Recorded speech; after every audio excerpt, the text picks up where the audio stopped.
Masters నమస్తే masters. ఈరోజు మనం మాధవ సేవయే మానవ సేవ అనే బుక్ చదువుకుందాం. పత్రిజీ రాశారు. ముందుగా మన గురువు గారైన బ్రహ్మర్షి పితామహ పత్రి సార్కి ఆత్మ ప్రణామాలు. అలాగే నాకు ఈ అవకాశం ఇచ్చిన మెడిటేషన్ ఎవ్రీ వే టీం వారికి, వింటున్న మీ అందరికీ కూడా నా ఆత్మ ప్రణామాలండి.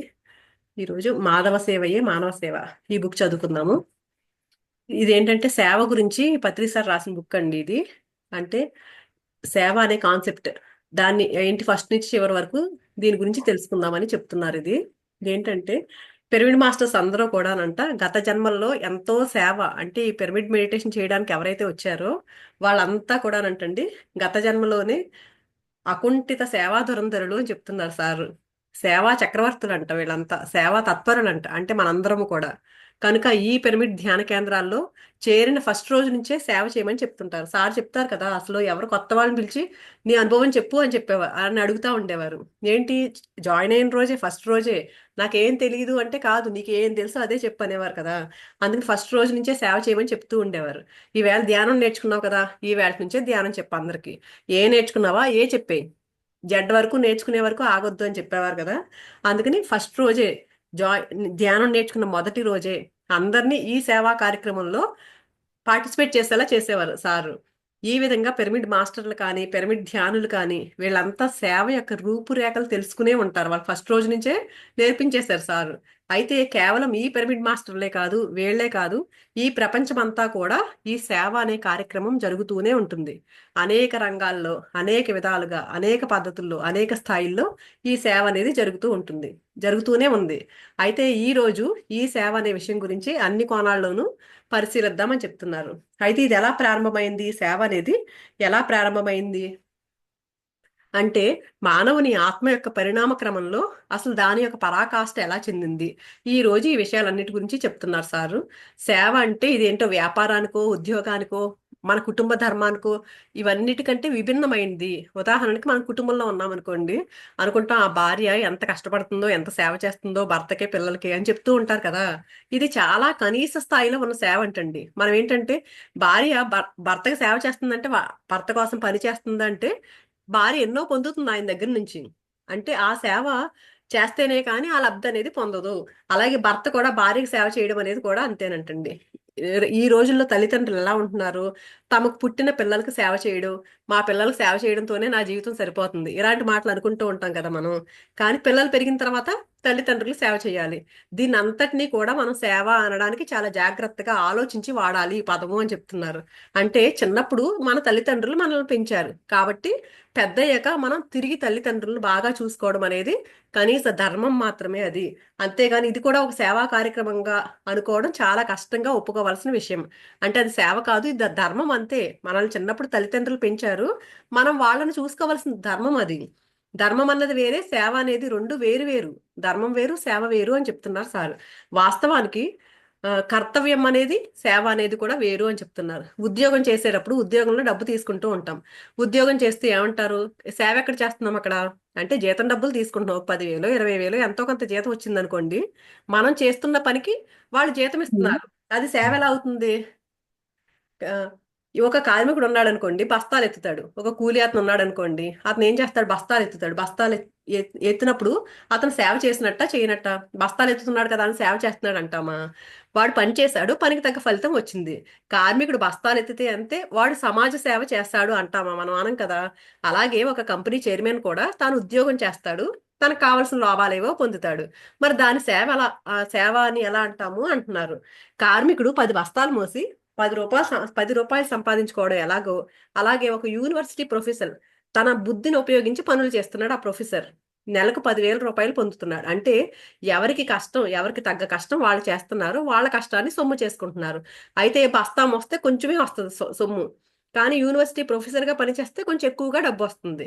మరి అలాంటప్పుడు వాళ్ళని సేవ చేస్తున్నారు అనడం ఏం సబబు? భార్య భర్తకు సేవ చేస్తుంది అంటే కాళ్ళు నొక్కడం ఇలాంటివన్నీ చేస్తుంది, కానీ పక్కింటి వాళ్ళు ఎవరికో సేవ చేస్తే అది సేవ అవుతుంది. అంతేగాని మన భర్తకి మనం సహాయం చేస్తే దాన్ని, మన పిల్లలకు మనం సహాయం చేస్తే, లేకపోతే మన తల్లిదండ్రులకు మనం సహాయం చేస్తే అది సేవ అనిపించుకోదు. అది ధర్మము, కేవలం కర్తవ్య నిర్వహణ అంతే. మన వారికి అంటే మన ఇంట్లో వాళ్ళకి మనకు సంబంధించిన వాళ్ళకి చేసింది ధర్మ నిర్వహణ కర్తవ్య నిష్ట అవుతుంది, కానీ అది సేవ అని అనిపించుకోదంటండి. మరి కానీ కనీస పక్షంలో ఎంతో కొంతమంది అది కూడా చేయరు, ఇంట్లో వాళ్ళు కూడా చేయరు కదా. అందుకని ఎంతో కనీస పక్షంలో సేవ ఉందని అర్థం చేసుకోవాలంటే అది ఓన్లీ ధర్మం అంతే. ఈయన పత్రి సార్ అంటున్నారు, ఆయన పత్రి సార్ వాళ్ళ ఫాదరు జాబ్ చేసేవారండి, గవర్నమెంట్ జాబ్ చేసేవారు. ఆయన అనేవారంటే ఎప్పుడు, నేను గవర్నమెంట్ సర్వీస్ చేస్తున్నాను రా అనేవారంట. కానీ చిన్నప్పుడే సార్ కనిపించేదంట, అదేంటి పూర్తి సమంజసంగా అనిపించేది కాదంట. నువ్వు గవర్నమెంట్ ఉద్యోగం చేస్తున్నావు, డబ్బులు తీసుకోకుండా రోజు ఏదో ఒక మంచి పని చేస్తూ ఉంటే, ఇంటికి అసలు ఏం డబ్బులు తీసుకోకుండా తమంతట తాముగా వాళ్ళు ఇచ్చిందే తీసుకుంటూ ఉంటే అది సేవ అనేవారంట సార్. సేవకు ప్రతిఫలం ఉంటుంది. ఉదాహరణకు మనం ఫ్రీగా మున్సిపాలిటీ రోడ్లన్నీ ఊడ్చేసే పొద్దున్నే లేచి రోడ్లన్నీ చకచకా ఊడ్చేసి సాయంత్రానికి తిరిగి వచ్చామనుకోండి, ఎవరైనా దయతలిచి వాళ్ళ ఇంటికి భోజనానికి పిలిచి కాఫీ ఇచ్చి టిఫిన్ ఇస్తే అది తీసుకుంటున్నాం, అప్పుడు మనం చేసేది సేవ అనిపించుకుంటుందంటండి. అలా కాకుండా మనం మున్సిపాలిటీలో నెలకు 10,000 రూపాయల జీతం తీసుకుని రోడ్లన్నీ ఊడ్చేస్తే అది ఉద్యోగమే కానీ అది సర్వీస్ కాదు అని చెప్తున్నారు. కాబట్టి సారాల తండ్రి నేను గవర్నమెంట్ సర్వీస్ చేస్తున్నాను అంటే చాలా నవ్వులాటగా అనిపించేదంట సార్కి. ఆయన ఏదో గొప్పగా ఫీల్ అయ్యేవాడు, నేను సర్వీస్ చేస్తున్నాను కదా అని. కానీ సర్వీస్ నుంచి రిటైర్ అయ్యాను అంటాం, అంతే కదండి. ఇప్పుడు జాబ్ చేసేవాళ్ళు ఎవరైనా ఏమంటారు, నేను నా సర్వీస్ నుంచి రిటైర్ అయ్యాను అంటారు కదా. కానీ అది సర్వీస్ నుంచి రిటైర్ కావడం కాదు, ఉద్యోగం నుంచి రిటైర్ అయ్యాము. సర్వీస్ ఎక్కడ చేశాము, 30 సంవత్సరాలు గవర్నమెంట్ సర్వీస్ కాదు, అది గవర్నమెంట్ ఉద్యోగం చేశాము. కానీ అందరూ ఏమంటారు, గవర్నమెంట్ సర్వీస్ చేసాం అంటారు. అదేంటో చిన్నప్పుడు నాకు అర్థం కాలేదు, మింగుడు పడలేదు అని చెప్తున్నారు. అంటే ధర్మం చేస్తే ప్రత్యేకమైన గుర్తింపు లేదు. అంటే తల్లిదండ్రుల సేవ ఏంటి, అది మన కర్తవ్యం. తల్లిదండ్రులు చేయాల్సింది మన కర్తవ్యం. వాళ్ళు మనకు చిన్నప్పుడు ఎంత చేశారో మనం ఇప్పుడు వాళ్ళకి చేస్తున్నాం. వాళ్ళ దగ్గర నుంచి మనం ఎంతో పొందాం, వాళ్ళు మనల్ని ఎంతో బాగా చూసుకున్నారు. ఇప్పుడు పెద్దవాళ్ళు అయిపోయిన తర్వాత వాళ్ళకి మనం అందిస్తున్నాం. మరి మనం చిన్న పాపగా ఉన్నప్పుడు మనం మనం చేతకాని వాళ్ళు అప్పుడు ఏమీ చేసుకోలేం కాబట్టి మనల్ని వాళ్ళు పెంచి పెద్ద చేశారు కదా. దానికి గాను వాళ్ళకి చేత కాలేదు, వాళ్ళు పెద్దవాళ్ళు అయిపోయి వాళ్ళు చేసుకోలేనప్పుడు మనం వాళ్ళని చూసుకుంటున్నాం, అంతే. దీనిలో కనీసపు సేవ ఉన్నట్టు కనిపిస్తుంది, కానీ సేవ అనే పదానికి దానికి ఒక ఉదాహరణ తల్లిదండ్రులు చూసుకోవడాన్ని ఉదాహరణగా ఎక్కడ అవకాశమే లేదు. అది మన కర్తవ్యం మాత్రమే. వాళ్ళ దగ్గర పుట్టాము, వాళ్ళని చూసుకోవాలి, అది మన ధర్మము. చూసుకోకపోతే అదే అధర్మము. చూసుకుంటే అది పెద్ద సేవ కాదు, అధర్మం చేస్తే అది పాప కార్యక్రమం. అంటే చూసుకుంటే అదేం సేవ కిందకి అవ్వదు, కానీ చూసుకోకపోతే మాత్రం అది అధర్మం అంటండి. మన తల్లిదండ్రుల్ని అదొక పాప కార్యక్రమం అంట. మరి దానికి శిక్ష ఉంటుంది. ఎందుకంటే మన బాధ్యత మనం నిర్వర్తించలేదు, వాళ్ళని చూడాల్సిన టైంలో మనం చూడకపోతే అది పాప కార్యక్రమం, దానికి శిక్ష ఉంటుంది అని చెప్తున్నారు. కానీ మనం ఎప్పుడైతే మన ధర్మం మనం నిర్వర్తిస్తామో దానికి ప్రత్యేకమైన గుర్తింపు అనేది ఉండదు, ఆ ఉండడం అనేది అసంభవం. అధర్మం చేస్తే ప్రత్యేకమైన శిక్ష ఉంటుంది, కానీ మన ధర్మాన్ని మనం నిర్వర్తిస్తే దానికి ప్రత్యేకమైన పురస్కారం ఏమీ లేదు. అంటే మనం చేయాల్సిన పని చేసామనుకోండి, దానికి ఎలాంటి పురస్కారం ఇవ్వరు, మన బాధ్యత మనం నెరవేర్చినప్పుడు. కానీ నెరవేర్చాల్సిన టైంలో నెరవేర్చకపోతే మాత్రం శిక్ష ఉంటదంటండి. సేవ చేస్తే పురస్కారం ఉంటుంది. అంటే ఇప్పుడు మన తల్లిదండ్రులనే కాకుండా పక్కింటి వాళ్ళ తల్లిదండ్రులు ఉన్నారనుకోండి, వాళ్ళని కూడా చూసుకున్నాం అనుకోండి, అది సేవ అవుతుంది. మన పిల్లలకు మనం చదువు చెప్పినట్లే పక్కింటి పిల్లల్ని కూడా మన దగ్గరికి పిలిచి వాళ్ళందరికీ చదువులు చెప్తే అది సేవ అంట. అలా అని వాళ్ళని పిలిచి వాళ్ళకి చెప్తున్నాం కదా చెప్పి మళ్ళీ ఫీజు తీసుకోకూడదు. ఫీజు తీసుకుంటే మళ్ళీ అది వ్యాపారం అయిపోతుంది. వాళ్ళందరినీ పిలుచుకొస్తాం, ట్యూషన్ ఫీజు తీసుకున్నాం, నెలకు 100 రూపాయలు ఎంతో కొంత తీసుకున్నాం అనుకోండి, అప్పుడు ఏంటి, మనం అది సేవ కాదు. ఎప్పుడైతే డబ్బులు తీసుకోకుండా పక్కన వాళ్ళు కూడా చదువు చెప్తామో అది సేవ అవుతుందంటండి. మన పిల్లలకు మనం చదువు చెప్తే అది సేవ ఎలా అవుతుంది, మన పిల్లలకు మనం చదువు చెప్పాల్సిన కర్తవ్యం మనకుంది కనుక, ఎక్కడైతే ధర్మము కర్తవ్యము ఉందో అక్కడ వాటిని నిర్వర్తిస్తూ ఉంటే వాళ్ళని ధర్మపరాయణులు అంటారంట, కర్తవ్యనిష్ఠులు అంటారంట. కానీ సేవాపరాయణులు అని ఎలా అంటారు అంటే, ధర్మము కర్తవ్యము అనేది దాని సేవ అనరు అని చెప్తున్నారు. కానీ అదే చాలా గొప్ప అయిపోయింది. మనం అందరం ఏం చేస్తాం, ఏమనుకుంటాం, తల్లిదండ్రులకి సేవ సేవ చేస్తున్నాడు అంటారు. రామచంద్ర, తల్లిదండ్రులు సేవ చేయడం మన యొక్క కనీస ధర్మం అని చెప్తున్నారు సార్. కానీ అతిథి సేవ ఉంది. తల్లిదండ్రులకి మన పిల్లలకి చేసేది సేవ కాదు, అది ధర్మము కర్తవ్యము. కానీ అతిథులు, మన ఇంటికి ఎవరో అతిథులు వచ్చారండి, రాత్రిపూట వచ్చారు, వాళ్ళు ఎక్కడికి, ఇక్కడ ఎవరో ఎవరో లేరు మీ అని చెప్పేసి మనం రమ్మంటాం మన అతిథులు ఎవరినో. వాళ్ళకి రాగానే ఇంటికి కొంచెం భోజనం పెట్టి వాళ్ళ కాఫీ ఇచ్చి వాళ్ళు అడిగింది ఇచ్చి చేసినప్పుడు, వాళ్ళ కోసం చేసినప్పుడు అది అతిథి సేవ అవుతుందంటండి. అంతేగాని తల్లిదండ్రుల సేవ అనేది ఎక్కడా లేదంట. కానీ తల్లిదండ్రులకు సేవ చేయడం అనేది పిరమిడ్ స్పిరిచువల్ సొసైటీ మాస్టర్లకు మింగుడు పడని విషయం. కనుక ఎక్కడైతే ప్రతిఫలం లేదో అక్కడ మన వాళ్ళు కాని వాళ్ళకు మనం సేవ చేయడం అనేది అది సేవ చేయడం అవుతుంది. అంటే మనకి ఏం సంబంధం లేని వాళ్ళకి ఎప్పుడైతే మనం చేస్తామో అది మాత్రమే సేవ అవుతుంది. అంతేగాని మనకు సంబంధం ఉన్న వాళ్ళకి చేసింది సేవ అనేది సేవ కాదు, అది ధర్మం మాత్రమే అని మళ్ళీ చెప్తున్నారు. కానీ అది ఎప్పుడైతే మనం ఆ ధర్మాన్ని నిర్వర్తించకపోతామో అది అధర్మం అవుతుంది. అందుకని కొంతమంది ఏం చెప్తారు, తల్లిదండ్రులు సేవ చేసి నేనేదో పెద్ద నీతి బోధలాగా చెప్తారు. నేను చిన్నప్పటి నుంచి అదే విన్నాను, తల్లిదండ్రులకు సేవ చేయాలి అని చెప్పి విన్నాను నేను. అందరూ అదేదో నీతి బోధలాగా చెప్తారు అంటున్నారు సార్.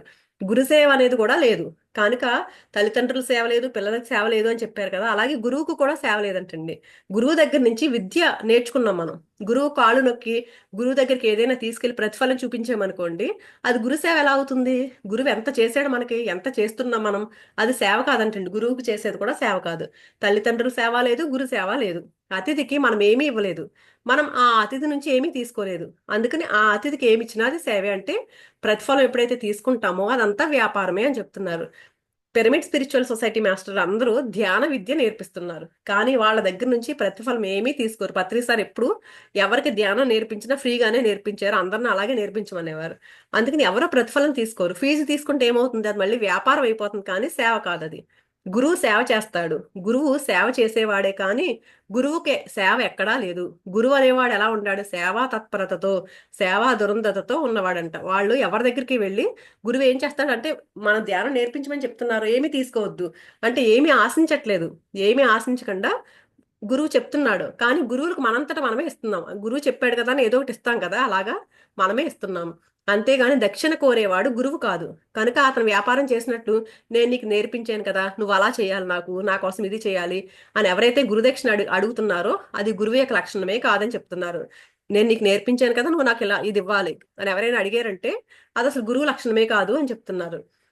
వాడు వ్యాపారి, గురువు ఎలా అవుతాడు, వ్యాపారి అవుతాడు. పెట్టుబడి పెట్టాడు, నేను ఇన్ని రోజులు నేర్పించాను కనుక నువ్వు నాకు అవన్నీ చేయాలి అని ద్రోణుడు అర్జునుడిని తాను పెట్టిన పెట్టుబడికి ప్రతిఫలం అడిగాడంటండి. ద్రోణుడు అడిగాడంట మా భారతంలో అర్జునుడిని, నేను నేను నా యొక్క శత్రువుని నువ్వు నా యొక్క శత్రువుని సంహరించాలి. చిన్నప్పటి నుంచి ద్రుపదుడు అంటే పడదు, మనకు తెలుసు కదండి స్టోరీ. ద్రుపదుడు ఈయన ద్రోణుడికి ఫ్రెండ్. నేను రాజుని అయిన తర్వాత నేను బాగా చూస్తానని చెప్తాడు, కానీ రాజు అయిన తర్వాత ఇతను పట్టించుకోడు అనమాట. అందుకని అప్పటి నుంచి ఇతని మీద కక్ష కడతాడు ఈయన. ఆ ద్రుపదుడు నా శత్రువు, వాడిని నేను చంపకూడదు, ఎందుకంటే బ్రాహ్మణుడు, నేను బ్రాహ్మణ ధర్మం, నేను చంపకూడదు, కానీ నా శత్రువుని చంపాలి. కనుక నిన్ను పెంచి పోషిస్తున్నాను, నువ్వు వాడిని చంపాలి అని అర్జునుడిని అడిగాడంట ద్రోణుడు. చూసారా, అంటే ఇక్కడ గురువు ఏం చేశాడు, తన రక్షణ అడిగాడు, ప్రతిఫలం అడిగాడు. అది గురు ధర్మం కాదు. ఇక్కడ ఒక వృత్తిలో ఉన్నాడు ద్రోణాచార్యుడు, కానీ సేవ చేయలేదు. సేవ చేసేవాడే గురువు. అంటే ఏమీ ఆశించకుండా చేసినప్పుడే అది సేవ. ఎప్పుడైతే అలాంటి సేవ చేస్తాడో అతడే గురువు. ఏ ప్రతిఫలము ఆశించిన వాడు. కృష్ణుడు భగవద్గీత అంతా చెప్పాడు, చెప్పి ఏం చెప్పాడు లాస్ట్ లో, నువ్వు నేను చెప్పాను కదా ఇలాగే చెయ్యని చెప్పలేదు. ఏమన్నాడు, నీ ఇష్టం వచ్చినట్టు నువ్వు చెయ్యి, యథా ఇచ్చేసి తథా కురు అని అన్నాడు కృష్ణుడు. అంటే నీ ఇష్టం వచ్చినట్టు నువ్వు చెయ్యి, నేను చెప్పినట్టు నువ్వు చేయక్కర్లేదని చెప్పాడు. అది చెప్పాల్సిన ధర్మం కూడా లేదు, ఎందుకంటే ఎలా పోతే కృష్ణుడికి ఎందుకు, చెప్పడం అంతే మన ధర్మం. అదే కదా సార్ చెప్పేది కూడా అదే. నువ్వు చెప్పాల్సినంత నువ్వు చెప్పు, నీకు తెలిసింది నువ్వు చెప్పు అంతే. వాళ్ళని ఖచ్చితంగా పాటించాలి, నువ్వేమి ఎవరిని ఫోర్స్ చేయొద్దని చెప్తారు. అలాగే కృష్ణుడు కూడా ఏం చెప్పాడు అర్జునుడికి, నువ్వు చెయ్యి, ఇలా నేను చెప్తున్నాను, నీ ఇష్టం, నీకు ఎలా కావాలంటే అలా చేసుకో అని చెప్పాడు. కానీ ఆయన తన సేవ చేశాడు. ఆయన అసలైన సేవా తత్పరుడు, సేవా దురంధరుడు. గోపీ జన పరవేష్టి అంటే కృష్ణుడికి 16,000 మంది గోపికలు ఉన్నారని చెప్తారు కదా. అంటే అంతమంది ఆయన ఆయన చుట్టూ ఎందుకు చేరారు అంటే, వా కృష్ణుడు ప్రతి ఒక్కరిని ఆ చెట్టు కింద కూర్చోబెట్టి ధ్యానం నేర్పించాడంటండి. 16,000 మంది గోపికలు ఉన్నారు, ఇంకా ఎంతసేపు ఆయన అంతమంది పెళ్లి చేసుకున్నాడని చెప్పుకుంటాం కదా మనం. ఆయన ఏం చేశాడంటే వాళ్ళందరికీ ధ్యానం నేర్పించాడంట. అంతకుముందు జన్మలో కూడా వాళ్ళందరూ మునులందరూ కూడా ఈ జన్మలో గోపికలై కృష్ణుడి వద్దకు చేరారంటండి. అంటే అంతకు ముందు జన్మలో ఈ 16,000 మంది గోపికలు ఈయన మునులంట. ఆ మునులు ఇక్కడికి ఎందుకు వచ్చారంటే ఇది నేర్చుకోవడానికి వచ్చారు. ధ్యానం నేర్పించాడు కదా ఈయన.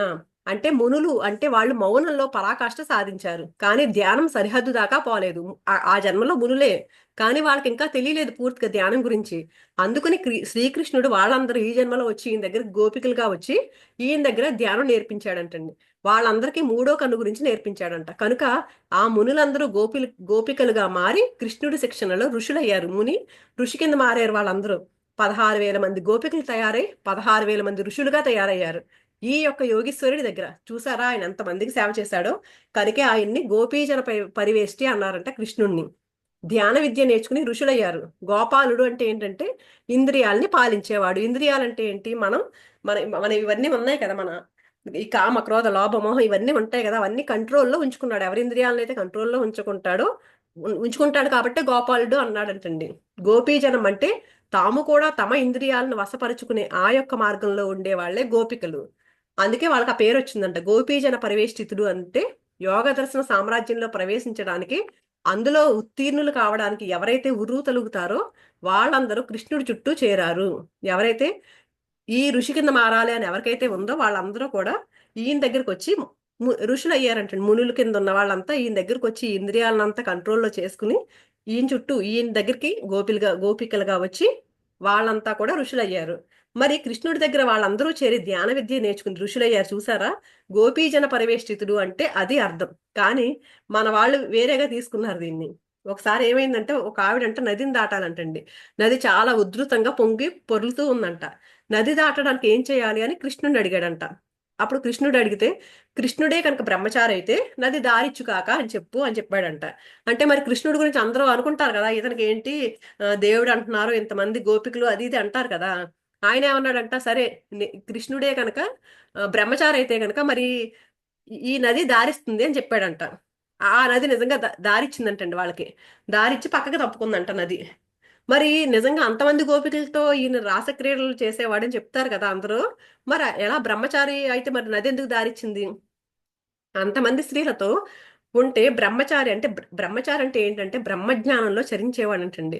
అంటే అనుక్షణము ఆ బ్రహ్మతత్వంలో అనుక్షణం ఉండేవాడంట. కనుకే వెంటనే ఆ యమున చీలి దారి ఇచ్చిందంటండి వాళ్ళందరికీ. అలాగే దుర్వాసుడు ఉన్నాడు. దుర్వాసుడు అంటే ఏంటి? మనం కోపము, ఈయనకి కోపం ఎక్కువ. మాట్లాడితే మనం అదే దుర్వాస మహర్షి అనగానే మనకు కోపమే గుర్తొస్తుంది. మరి ఆ దుర్వాసుడికి భోజనం పెట్టి తిరిగి వస్తుంటే నది అక్కడ భోజనం పెట్టేసింది, మళ్ళీ తిరిగి వస్తుంది ఈవిడ. నది దాటాలంటే మళ్ళీ సమస్య. వెళ్ళేటప్పుడు ఏమనుకుంది? కృష్ణుడు బ్రహ్మచారి అయితే నది చేరాలంటే నది చీలిపోయింది. ఇవి వచ్చేటప్పుడు ఏమనుకుంది? దుర్వాసుడికే కనుక కోపం ఉంటే నది చీలకుండా ఉండు కాక, కోపం లేకపోతే నది చీలుగాక అనమన్నాడంటండి. మరి దుర్వాసుడు అంటే కోపానికి ప్రతిరూపం అంటారు కదా. మరి కోపం ఎందుకు వస్తుంది? పక్కవాడిని బాగు చెయ్యాలి అని ఎవరైతే తీవ్ర తపన ఎవరికైతే ఉందో అప్పుడే కోపం వస్తుందంటండి. లేకపోతే ఎవడు ఎటు పోతే మనకెందుకు? ఇప్పుడు నిజంగా చూడండి, ఒక గురువులు అనుకుంటా మనం పత్రిసారంటే చాలా భయపడేవారంటండి. అందరూ తిట్టేవారంట, కొట్టేవారు కూడానంట. కానీ అందరూ ఆయన చుట్టూ ఎందుకు చేరారంటే ఆ గురువు నేర్పించడానికి ఉన్నాడు ఆయన. అందుకని చెప్పేసి ఈ ఈయన యొక్క కోపం వల్ల లో కూడా చాలా అనుభవం ఉంది. ఆయన నిత్య కోపిష్టి. దుర్వాసుడిలాగా అంటారంట. పత్రిజీని అలా అనేవారంట. బాబాయ్ ఆయన దగ్గరికి వెళ్ళడానికి అందరూ భయపడేవారంటండి ఫస్ట్ లో. అంటే చివరికి వచ్చిన తర్వాత అంత కోపం లేదంట, కానీ ఫస్ట్ లో ఆయన దగ్గరికి వెళ్ళాలంటే భయపడేవారంట. తిట్టేవారంట, కొట్టేవారంట అందరిని. దుర్వాసుడిలాగా ఈయనకి ఎంత కోపమో అనేవారంట. కానీ ఇక్కడ ఈవిడ మంత్రం వేసేసరికి ఆ యముని చీలిపోయిందంటండి. దుర్వాసుడి పేరు తలుచుకుని ఆయన కోపిష్టి అయితే చీలకూడదని చెప్పేందంట. కానీ చీలిందంట. అంటే చూడండి మరి, కృష్ణుడు ఎంతటి బ్రహ్మచారో మరి దుర్వాసుడు అంత కోపిష్టి. అంటే ఇక్కడ వీళ్ళంతా ఎందుకు చేస్తున్నారు సేవ అనేది? వీళ్ళంతా ఏంటి? వాళ్ళందరినీ బాగు చేయడం కోసం. అంటే వీళ్ళని కూడా ఆత్మతత్వంలో వాళ్ళు ఎలాంటి బ్రహ్మతత్వంలో ఉన్నారో అలాంటి బ్రహ్మజ్ఞానం వీళ్ళకి నేర్పించడానికి మాత్రమే ఆ కోపాన్ని నటిస్తున్నారు వీళ్ళంతా. సేవ అనేది ఎప్పుడు మొదలవుతుంది అంటే, మై డియర్ ఫ్రెండ్స్, సేవ అనేది ఒకానొక ఆత్మ యొక్క చరిత్రలో ఎన్నో జన్మల తర్వాత మొదలవుతుంది. అంటే ఫస్ట్ చాలా జన్మలు మామూలుగా గడిపేస్తారు. కానీ చాలా జన్మలు అయిన తర్వాత మొదలవుతుంది సేవ అనేది. మొదట్లో తన సంగతి తాను చూసుకుంటూ, అంటే ఎవరి గురించి వాళ్ళే, నాకు పక్కన వాళ్ళు కూడా నాకు అనవసరం, వాళ్ళకు ఉందా లేదా తినటానికి, నేను తినేస్తే చాలు అనుకుంటూ తన తిండి, తన త్రాగుడు, తన నిద్ర, తన సొంత భోగాల్లోనే కొట్టుకుపోతూ ఉంటాడు. చాలా జన్మలు ఎలా ఉంటాడంటే ఇక నాదే, ఇదంతా నాదే, నాకుంటే చాలు, ఇంకా పక్కనోడు ఎలా పోతే నాకెందుకు అన్నట్టు ఉంటాడు. అంటే తమో గుణంలో కొట్టుకుపోతూ ఉంటాడు. తర్వాత రజోగుణంలో అంతా నాకెందే పని చేయాలి, ఇదంతా నేను చెప్పినట్టే వినాలి, నేనే రాజుగా ఉండాలి. ఇలా కొన్ని జన్మలు రావణాసురుడు అంటే కొన్ని జన్మలు కుంభకర్ణుడి లాగా ఉంటే, మరికొన్ని జన్మలు రావణాసురుడి లాగా అహంకారంతో ఇది నాదే, ఇది నేనే చేయగలను ఇలా ఉంటే, ఇలా రావణాసురుడిలాగా కుంభకర్ణుడిలాగా ఉంటే సేవ ఎక్కడ చేస్తాడు? వాడు తాగి తందనాలాడి పడుకోవడం తప్పితే 6 నెలలు తినడము, 6 నెలలు పడుకోవడము. కుంభకర్ణుడి జీవితంలో సేవ ఎక్కడ ఉంది? ఇంకా రావణాసురుడి జీవితంలో సేవ ఎక్కడ ఉంది? అంటే ప్రతి ఆత్మ కూడా మొత్తం 100 జన్మలు, అంటే సుమారుగా చెప్తున్నారండి, 100 జన్మలు ఉన్నాయనుకోండి, 30 జన్మలు తమో గుణంలో గడిపేస్తారంట. అంటే కుంభకర్ణుడి లాగా తినడము, పడుకోవడం, ఇదే తప్ప వేరేది ఏం అవసరం లేదన్నట్టు. తర్వాత 30 జన్మలు రజోగుణంలో రావణాసురుడిలాగా నాది, నేనే చేయగలను అన్నట్లు అహంకారంతో కొన్ని జన్మలు గడిపేస్తాడంటండి. ఒక్క నిమిషం అండి.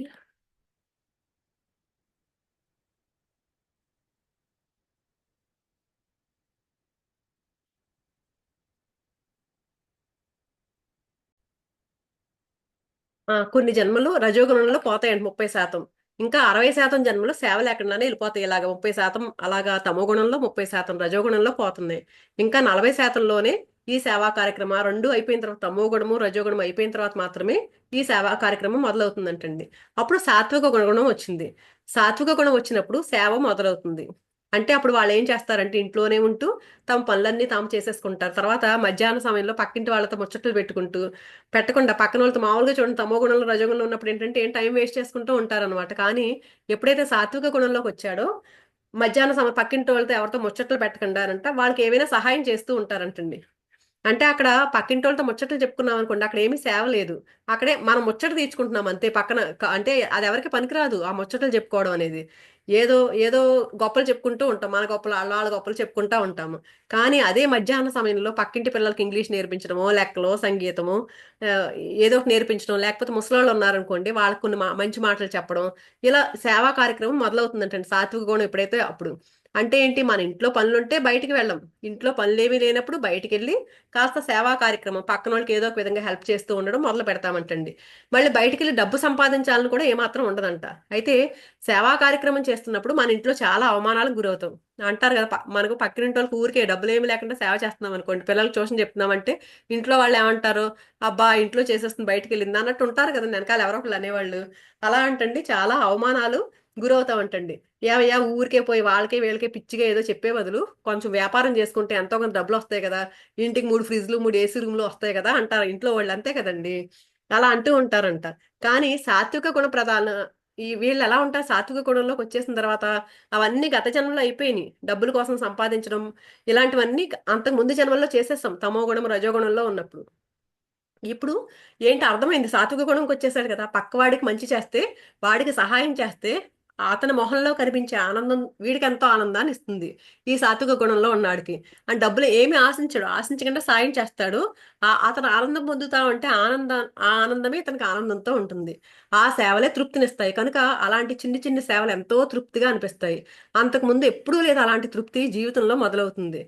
సేవ ఎక్కడ ఉందో అక్కడ తృప్తి ఉంటుంది, అంతే కదా. ఎంత డబ్బున్నా తృప్తి ఎక్కడ ఉంటుందని చాలా మందిని చూడండి, ఎంతో సంపాదన ఉంటుంది కానీ తృప్తి అనేది ఉండదు. ఎందుకు లేదంటే సేవ లేదు అక్కడ, రజోగుణంలో ఉంటున్నారు. ఎప్పుడైతే సాత్విక గుణంలో పక్కవాడి మొహంలో ఆనందం చూడడం మొదలు పెట్టామో అక్కడ తృప్తి ఉంటుంది. ఎక్కడ సేవ లేదో అక్కడ తృప్తి అనేది అసలు కనిపించదు. అక్కడ అసంతృప్తి రాజ్యం ఏలుతుంది. తృప్తి అనేది మనిషికి సేవ నుంచే ప్రారంభం అవుతుందంటండి. ఎప్పుడైతే సేవ మొదలు పెడతామో అప్పుడే మనకి తృప్తి అనేది మొదలవుతుందంట. ఆ తృప్తి కోసమే సేవ చేస్తూ ఉంటామంట. సంఘ సేవకులు ఉంటారు, సంఘ సేవ చేసే వాళ్ళు ఉంటారు. వాళ్ళు ఏమీ ఆశించరు కానీ పొద్దున్నే పోయి ఏదో రోడ్లు చేస్తూ ఉంటారు, లేకపోతే ఏ చెట్లు నాటుతూ ఉంటారు, ఎక్కడికైనా పోయి ఫ్రీగా ఎడ్యుకేషన్ చెప్తూ ఉంటారు. అప్పుడు వాళ్ళకి తృప్తి ఉంటుంది. వాళ్ళు మనకి ఏమీ ఇవ్వలేరు, ఫలం కూడా ఇవ్వలేరు, కానీ వాళ్ళ మొహంలో సంతోషం అది మనకి ఎంతో ఆనందం. వాళ్ళ మొహంలో ఆనందం మనకి ఎంతో తృప్తి. ఎంత తృప్తో చెప్పనలవి కాదు. అందుకే సేవ అనేదే తృప్తి.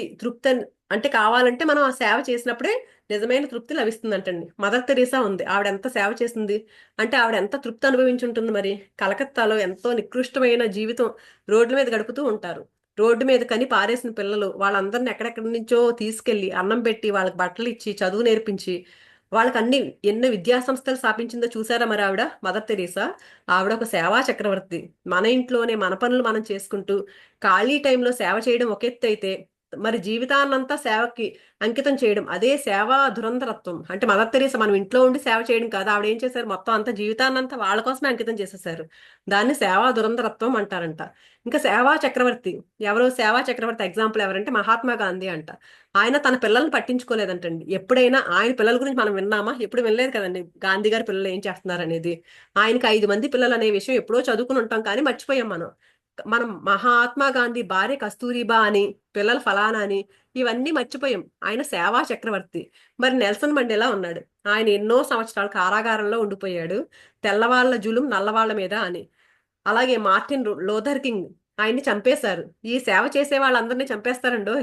చంపడానికి చావడానికి భయపడే వాళ్ళు సేవలో ముందంజ వేయలేరు. చావడానికి భయం ఎవరికైతే లేదో వాళ్ళు మాత్రమే సేవ చేయడంలో ముందుంటారంట. సేవ చేయడం అంటే తేలిక కాదు. అదంతా ఎంతో కష్టమైన విషయం అది. దానికి ఎన్నో అవమానాలను సహించాలి. ప్రాణభయం ఉండకూడదు. అలాంటి వాళ్ళే సేవా తత్పరులు కాగలరు. వారే సేవా దురంధరులు కాగలరు. వారే సేవా చక్రవర్తులు కాగలరు. అంతే కదా గాంధీ గారు ఇప్పుడు మనకి స్వాతంత్రం రావడానికి ఎంత కష్టపడ్డారో అని ఏం భయపడలేదు. చనిపోతానేమో భయపడలేదు. అలాంటి వాళ్ళే అవుతారంట సేవా చక్రవర్తులు. పిరమిడ్ మాస్టర్లు అందరూ కూడా సేవా చక్రవర్తులు, సేవా ధురంధరులు, సేవా తత్పరులు. అయితే మదర్ తెరీసాకి, మహాత్మా గాంధీకి, మరి నెల్సన్ మండేలాకి వీళ్ళందరికీ మరి పిరమిడ్ మాస్టర్లకి తేడా ఏంటి అంటే చాలా తేడా ఉందంటండి. ఏంటంటే ఈ సేవ అనేది తమోగుణం అయిపోయిన తర్వాత, రజోగుణం అయిపోయిన తర్వాత సాత్విక గుణంలో మొదలవుతుందని చెప్పారు కదా. వ్యక్తిత్వం యొక్క పరాకాష్ట అంటండి. అంటే ఉదాహరణకి గోదావరి నది ఉందనుకోండి. నాసిక్లో త్రయంబకేశ్వరం దగ్గర బొట్టు బొట్టుగా ప్రారంభమైంది గోదావరి. మెల్లిమెల్లిగా మెల్లిమెల్లిగా ప్రవాహంలా కొనసాగి మళ్ళీ రాజమహేంద్రవరం వచ్చేసరికి మహాసముద్రంలో తయారవుతుంది అక్కడ గోదావరి. అలాగే ఈ సేవ కూడా ఇంతేనంట. అంటే ఇది సాత్విక గుణ ప్రధానం. అంటే 160 జన్మలు రజోగుణాలు అయిపోయిన తర్వాత మిగిలిన 40 జన్మల్లో మొదటి జన్మల్లో సేవ అనేది బొట్టు బొట్టుగా మొదలవుతుంది. అంటే ఇందాక చెప్పారు కదా, 30 జన్మలు తమో గుణం, 30 జన్మలు రజోగుణంలో గడిపేస్తాము, చివరి 40 జన్మల్లో వస్తామన్నారు కదా. ఆ 40లో కూడా ఫస్ట్ జన్మలు ఉంటాయి కదండి. వాటిలో కొంచెం మొదలవుద్దంటండి. ఫస్ట్ లో కొంచెం కొంచెంగా మొదలవుతుంది సేవ. కానీ చివరి జన్మకు వచ్చేసరికి ఒక పెద్ద బుద్ధుడిలాగా, కృష్ణుడిలాగా, జీసస్ క్రైస్ట్ లాగా తయారవుతామంట. ఆ 40 జన్మలు ఫస్ట్ జన్మల్లోనేమో కొంచెం కొంచెంగా స్టార్ట్ చేస్తాం అంతే సేవ. కానీ చివరికి వచ్చేస్తాం, ఇంకా లాస్ట్ జన్మలకు వచ్చేసరికి ఎక్కువగా చేస్తామంట. జీసస్ లాగా, లేకపోతే బుద్ధుడిలాగా, కృష్ణుడిలాగా చేస్తామంటండి. అప్పుడు ఆ ఆ జన్మల్లో అక్కడ సముద్రంలో లీనమవుతుంది ఆ నది. అలాగే సేవా తత్పరులుగా, సేవా దురంధరులుగా, సేవా చక్రవర్తులుగా ఆ ఆత్మ యొక్క వ్యక్తిత్వం అక్కడ సమాప్తం అవుతుందంటండి. అక్కడ పరాకాష్ఠం చెందుతుంది చివరి స్టేజ్కి వచ్చేసరికి. సేవా దృక్పథంలోనే పుట్టాను. సార్ చెప్తున్నారు ఆయన గురించి. నేను కూడా చిన్నప్పటి నుంచేనంటండి. సార్ కూడా సేవా దృక్పథం ఉన్న ఇంట్లోనే పుట్టారంట. అంటే సేవా తత్పరులు కారు, కానీ సేవా దృక్పథం ఉంది. అంటే తమ పనులు తాము చేసుకుంటూ మిగిలిన వాళ్ళందరికీ సహాయం చేసేవారంట. వీళ్ళ అమ్మగారు కూడా పత్రి సార్, వాళ్ళ అమ్మగారు కూడా అందరికీ సహాయం చేస్తూ ఉండేవారంట. వాళ్ళ నాన్నగారు కూడా అందరికీ సహాయం చేస్తూ ఉండేవారంట. వాళ్ళ అన్నగారు కూడా అందరికీ సహాయం చేసేవారంటండి. సార్ కూడా అందరికి వచ్చిన వాళ్ళందరికీ ఆయనకి తెలిసిన ప్రాపంచ విద్య నేర్పిస్తూ ఉండేవారంట. అక్కడ డబ్బు సమస్య అనేది లేదంట. మనం నేర్చుకుంటాము, అందరికీ నేర్పిస్తాము. మనం తింటాము, అందరికీ తినిపిస్తాము. ఉన్నదానిలో అంటే మినిమం లెవెల్లో వాళ్ళకి ఎంత ఉంటే అంత సేవా దృక్పథం. అది సేవా తత్పరత కాదు. సేవా దృక్పథం అంటే కొంచెంగా చేసేవారంట. ధ్యానంలో ప్రవేశించిన తర్వాత మెల్లమెల్లగా ఏమైందంటే, ఈ ధ్యానంలోకి వచ్చిన తర్వాత కార్మండల్ ఫెర్టిలైజర్స్ కంపెనీలో పనిచేసేవారు కదా సారు.